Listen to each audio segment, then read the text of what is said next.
Selamat datang di video tutorial pengisian formulir pencatatan atau rekam medis MTBS dan gizi buruk. Manajemen terpadu balita sakit adalah suatu pendekatan keterpaduan dalam tata laksana balita sakit di fasilitas kesehatan tingkat pertama.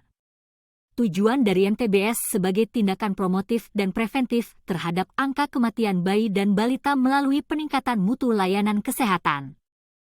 Kemudian sebagai deteksi dini terhadap pertumbuhan dan perkembangan kesehatan balita. Sasaran MTBS ini adalah bayi 0-2 bulan yang termasuk ke manajemen terpadu balita muda dengan kriteria bayi sehat dan bayi sakit serta anak 2 bulan hingga 5 tahun dengan kriteria sakit. Berikut pengisian data dan vital sign. Isilah tanggal kunjungan, nomor induk kependudukan, alamat, daerah endemis malaria atau tidak, nama anak, jenis kelamin dilingkari, nama ibu, umur anak sesuai tahun dan bulan, berat badan, panjang badan, lingkar lengan atas, lingkar kepala, suhu, keluhan anak, kunjungan pertama atau kunjungan ulang dengan tanda checklist. Pengisian anamnesis dan pemeriksaan batuk.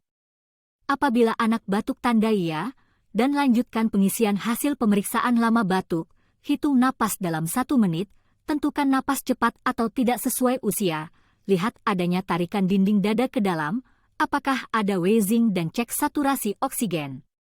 Lalu tentukan klasifikasi dan tindakan pengobatan sesuai buku bagan MTBS.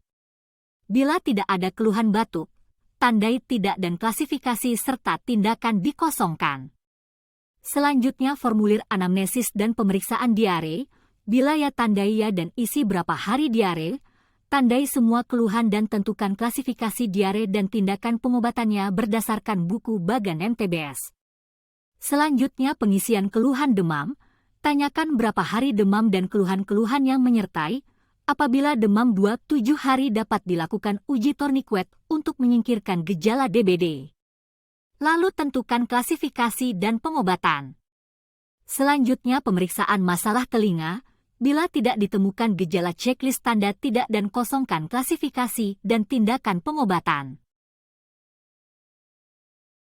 Selanjutnya penilaian status gizi berdasar pemeriksaan berat badan, panjang badan sesuai umur, lingkar lengan atas menggunakan growth chart yang tersedia di buku bagan MTBS, perhatikan umur dan jenis kelamin saat penilaian. Lalu isi klasifikasi gizi, dan tentukan tindakan pengobatan. Selanjutnya penilaian status pertumbuhan dari tinggi badan sesuai umur dan berdasarkan jenis kelamin. Tentukan klasifikasi anak pendek atau normal. Dan tentukan pula lingkar kepala sesuai umur untuk mengetahui kondisi pertumbuhan otak anak. Apabila menemukan kondisi gizi kurang, gizi buruk dan stunting harap membuat rujukan internal ke poligizi. Selanjutnya hasil anamnesis dan pemeriksaan anemia, apabila tidak ditemukan gejala isi dengan tidak anemia. Selanjutnya anamnesis status pemeriksaan HIV ibu saat hamil. Dan tentukan klasifikasi berdasarkan buku bagan MTBS. Selanjutnya pemeriksaan status imunisasi anak, tandai imunisasi yang telah diperoleh dan lingkari yang belum. Tentukan klasifikasi apakah imunisasi dasar lengkap atau tidak. Ada pemberian vitamin A, tanyakan apakah anak sudah diberi vitamin A atau belum. Lalu tanyakan apakah ada masalah dan keluhan lain. Untuk penilaian pemberian makan dilakukan apabila anak mengalami gangguan gizi dan anemia. Isi pula kapan melakukan kunjungan ulang dan kapan akan kembali segera. Dan isi nama pemeriksa pada kolom yang ada. Manajemen terpadu balita muda kurang dari 2 bulan. Pengisian data dan vital sign yaitu tanggal kunjungan, NIK, alamat, nama bayi, lingkari jenis kelamin, isi nama ibu, umur bayi minggu dan hari, berat badan, panjang badan, lingkar kepala, suhu, keluhan, kunjungan pertama atau ulang dan tentukan apakah KN 1 atau 2 atau 3 berdasarkan umur saat kunjungan.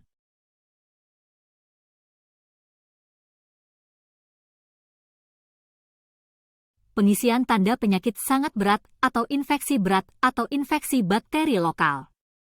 Apabila tidak ditemukan gejala dapat ditulis stabil di kolom klasifikasi. Selanjutnya pemeriksaan ikterus atau kuning. Tanyakan kapan muncul kuning dan tentukan apakah kurang atau lebih dari 24 jam dan sampai mana kuning muncul sesuai pemeriksaan. Tentukan klasifikasi ikterus dan tentukan tindakan dan pengobatan. Pemeriksaan diare. Apabila tidak ada keluhan diare, tandai tidak dan kosongkan klasifikasi dan tindakan. Selanjutnya pengisian status HIV ibu dan masalah pemberian ASI. Apabila terdapat masalah, lakukan rujukan internal ke Poligizi untuk dilakukan edukasi manajemen laktasi. Isi apakah ada keluhan lain dan keluhan ibu. Isi kapan kunjungan ulang dan nasihati kapan kembali segera. Isi nama pemeriksa di kolom yang disediakan. Semoga tutorial ini bermanfaat untuk mempermudah pengisian formulir MTBS dan gizi buruk. Terima kasih sudah menonton.